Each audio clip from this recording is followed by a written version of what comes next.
diperhatikan tata krama, tata ruang ya. Saya pikir Feng Shui itu kan juga tata krama, tata ruang.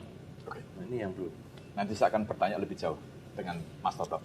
Kemudian di samping saya adalah Bapak Taning Yandono, sarjana ekonomi dan Master of Management.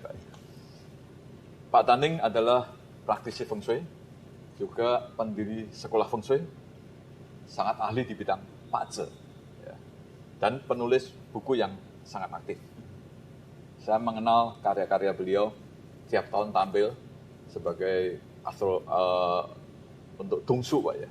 Ya, kebetulan saya juga sama-sama penulis, Pak. Jadi sesama penulis tidak boleh saling mendahului gitu, Pak. Kemudian di samping tengah, hey Cedric, how are you? I'm fine. Ya.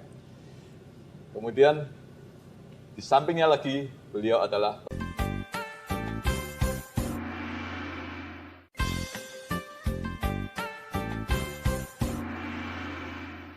masih dalam Feng Shui dan bangunan.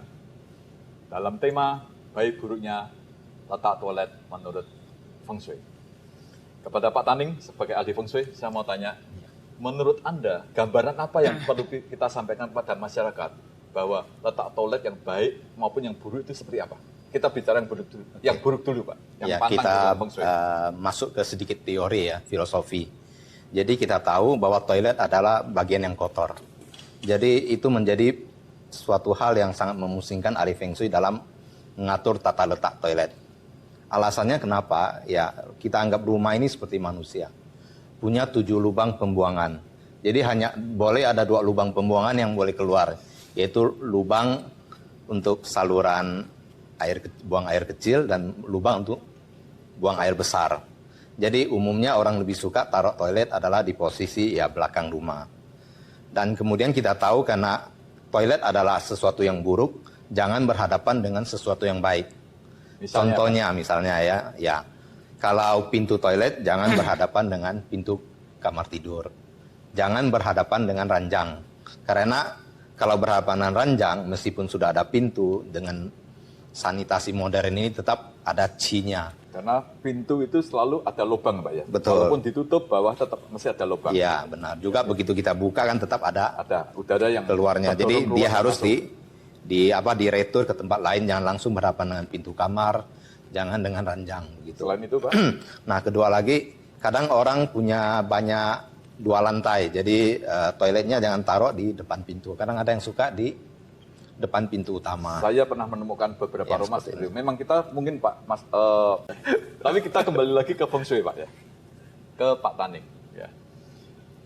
Di mana kita juga memberi penjelasan bahwa kamar tidak boleh berhadapan dengan kloset seperti yang WC ya.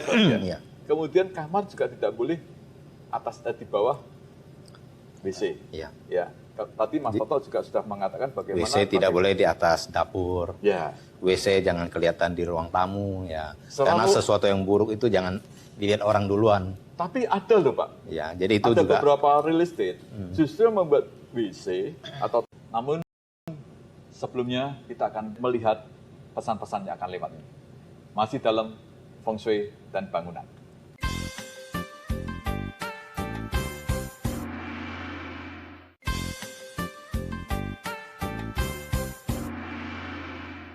Masih dalam Feng Shui dan bangunan. Kita akan membahas lebih panjang lagi tentang baik buruknya letak toilet menurut Feng Shui. Uncle, ya. what is Feng Shui?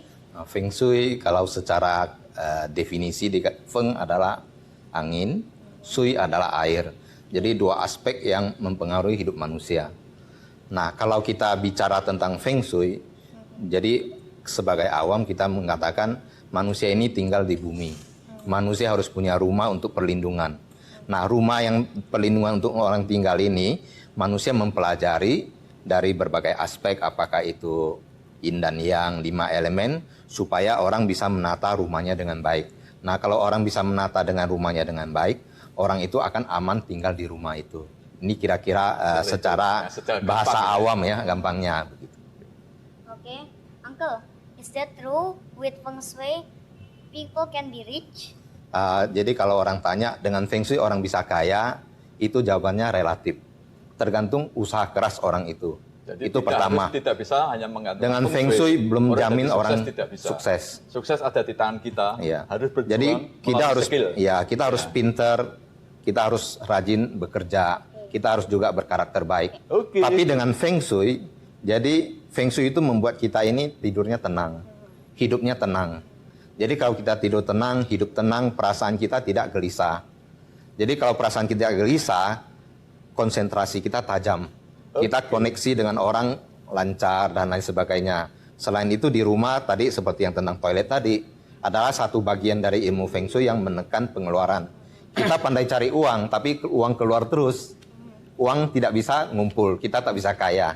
Tapi kita bisa meletakkan toilet dengan tepat, maka pengeluaran kita Akan terjaga, berkurang gitu. Tidak tabungan boros. kita naik. Nah, disitulah kita bisa kaya dengan memanfaatkan Feng Shui ini. Oke, thank Nah, you. kira-kira Thank you. secara ringkas begitu ya. You know? Ya, oke. Oke. Kembali ke toilet tadi. Barangkali Pak Kam punya Iya, iya. pengalaman tentang letak toilet dan sebagainya. Masalah letak toilet sebetulnya masalah Feng Shui saya sendiri tidak begitu mengerti ya. Setelah dengan Mas Dian saya mulai diajarin. Jadi kemudian saya sadarin bahwasanya 10 tahun pertama kami pindah kantor ke Serpong ini, Alam Sutra, ternyata saya bikin kesalahan yang tidak saya sadarin. Yaitu klosetnya itu ada di atas dapur. Rupanya 10 tahun saya nggak berasa. Tapi yang saya rasakan, 10 tahun itu kok jalannya agak berat. Walaupun kita itu habis-habisan ya. Jadi setelah kami pindah ke gedung ini gedung sudah sekitar 6 tahun. Ya, kita itu sebetulnya sudah mulai menata dengan sangat baik. Jadi semuanya itu efisien. 6 tahun terakhir ini buat kami sebuah perjuangan, ya saya kira tidak berbeda jauh. Tetapi yang jelas kita rasakan kemajuan perusahaan itu sangat terasa setelah Sesudah pindah ke membongkar sini.